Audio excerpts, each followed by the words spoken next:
Talvez o problema nunca tenha sido você. Talvez você tenha passado a vida inteira tentando consertar algo que não estava quebrado. Só funcionava diferente e ninguém te avisou. Você passou anos achando que era ansioso demais, sensível demais, complicado demais, que faltava alguma pressa que todo mundo parecia ter recebido e você não. Mas e se eu te disser que essas falhas têm um padrão biológico, que existe uma explicação para cada uma delas e que essa explicação muda completamente a forma como você se vê? Fica aqui, porque os próximos minutos podem ser a primeira vez que alguém descreve você de verdade. Sinal 1. A exaustão que o sono não cura. Você dormiu 8 horas. Acordou cansado. Não é preguiça, não é depressão necessariamente. É o preço de uma coisa que provavelmente você faz todo dia sem perceber. Chama masking, camuflagem social. É quando você passa o dia inteiro monitorando a sua própria existência em tempo real. Estou olhando nos olhos demais? De menos? Minha expressão tá estranha?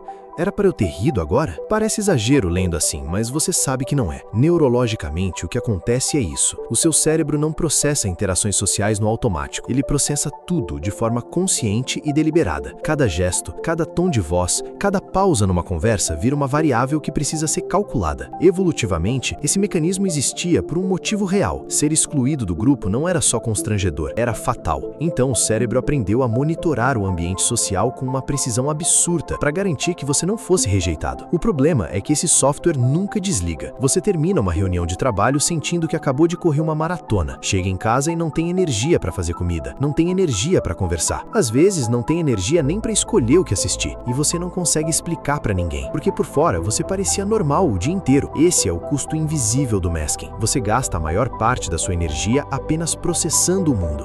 E o que sobra é quase nada. O próximo sinal explica por que esse gasto é ainda maior do que parece. Sinal 2. O barulho que só você escuta. O barulho da geladeira. A luz do escritório que pisca uma vez por segundo. O cheiro do perfume de alguém que passou no corredor há 10 minutos. Você sente essas coisas de um jeito que as outras pessoas simplesmente não sentem. E você aprendeu a não falar sobre isso. Porque quando fala, a resposta é sempre a mesma. Nossa, que exagero. Não é exagero, é déficit de filtragem sensorial. Um cérebro típico tem um filtro automático que descarta estímulos irrelevantes. Barulho de fundo, cheiro fraco, luz ambiente. Esse filtro funciona sem esforço. O seu não funciona assim. O seu cérebro processa tudo com o mesmo peso. O barulho da geladeira chega com a mesma intensidade que uma conversa importante. A etiqueta da blusa compete com o que alguém está te dizendo.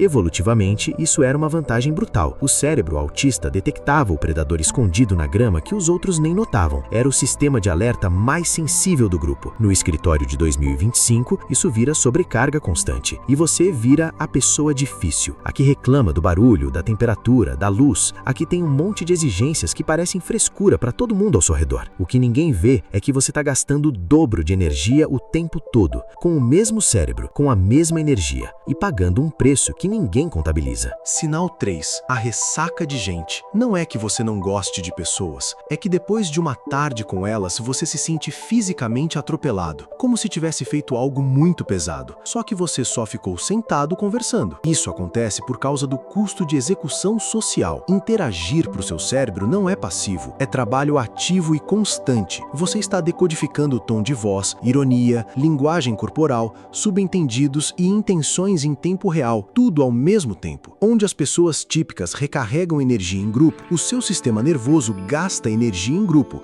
e recupera no silêncio. Só que o mundo não foi construído assim. O mundo considera silêncio suspeito, considera quem precisa de isolamento antissocial. E aí você passa anos tentando aguentar mais do que consegue, achando que o problema é introversão, ou ansiedade, ou falta de esforço. Ignorar essa necessidade por tempo suficiente leva ao burnout autístico. Não é o cansaço de uma semana pesada, é quando o seu cérebro para de funcionar de verdade. Você não consegue mais formar frases, não consegue tomar decisões simples, não consegue mais fingir que está bem. E aí as pessoas olham para você e dizem que você mudou de repente. Você não mudou, a conta chegou. Sinal 4. O código que você nunca recebeu. Alguém diz, você quem sabe? Você acredita que tem a escolha. Só descobre horas depois, ou dias, ou através de terceiros, que a pessoa estava brava, que a resposta certa era óbvia para todo mundo menos para você. E você fica se perguntando como todo mundo parece entender um idioma que ninguém te ensinou. Isso tem nome.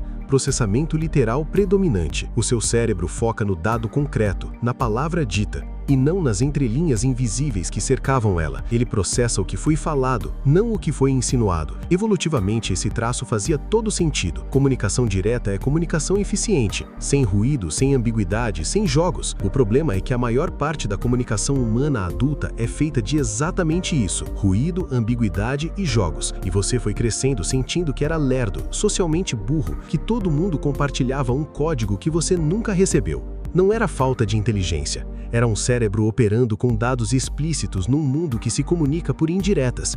E o custo foram décadas acreditando que o problema estava em você. O último sinal é o que mais me custou entender. Sinal 5, a inércia. Você tem uma tarefa para fazer, simples. Você sabe exatamente o que precisa fazer e não começa. Fica ali, olhando para a tarefa, querendo fazer, não fazendo. Isso não é preguiça, não é falta de vontade, é desfunção executiva. Iniciar uma tarefa exige uma liberação específica de dopamina e noradrenalina, neurotransmissores que regulam foco, motivação e transição entre estados mentais. E o cérebro autista tem uma disponibilidade irregular desses recursos. Não é uma questão de esforço, é química, e ela opera nos dois extremos. Ou você não consegue começar nada, ou você entra em hiperfoco e esquece de comer, de beber água, de existir até o seu corpo forçar uma parada, sem meio termo. Você passou a vida inteira acreditando que precisava de mais disciplina, mais força de vontade, mais comprometimento. Mas o problema nunca foi vontade. Era o seu sistema operacional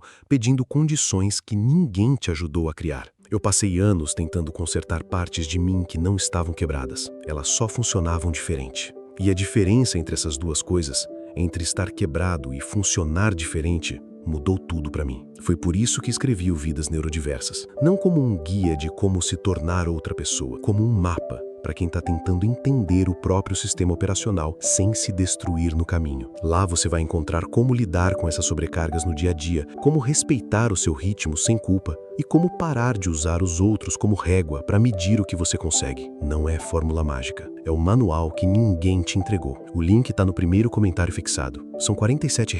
Se você se viu em algum desses sinais, talvez já seja a hora de parar de tentar ser o Windows sendo um sistema completamente diferente. Entender como você funciona não muda o mundo ao redor, mas muda a forma como você se trata quando fecha a porta. E isso já é mais do que a maioria das pessoas consegue oferecer para si mesma.